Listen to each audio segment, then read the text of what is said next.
Dans la cinquième question, je vais rajouter les instructions de la méthode afficher décimale. La valeur décimale du nombre correspond à la somme des puissances de 2 qui apparaissent dans la décomposition du nombre et donc qui sont repérées par les éléments du tableau bit.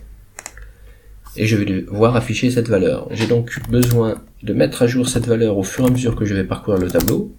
Je l'initialise à 0. À la fin de la méthode, j'afficherai la valeur. Et je vais maintenant mettre à jour cette valeur en fonction du contenu de chacun des éléments. Par exemple, si bit de 7 est vrai, valeur contient 128.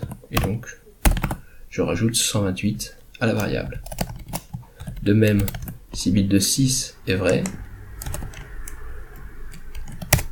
je sais qu'il va y avoir 64 dans le nombre, et je refais ça pour les 6 autres valeurs restantes.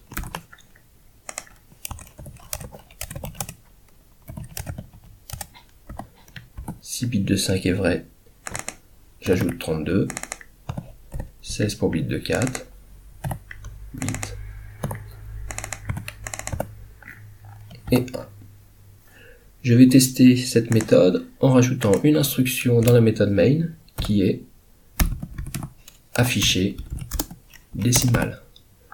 Je lance l'exécution. Je retrouve ici 170. Alors 70 a été écrit à la suite du résultat de la première méthode, c'est-à-dire qu'à la fin de afficher binaire, je pourrais rajouter ici un retour à la ligne en mettant un système mode println et sans aucun argument. Je relance l'exécution et cette fois-ci, j'ai bien les résultats sur 2 lignes séparées.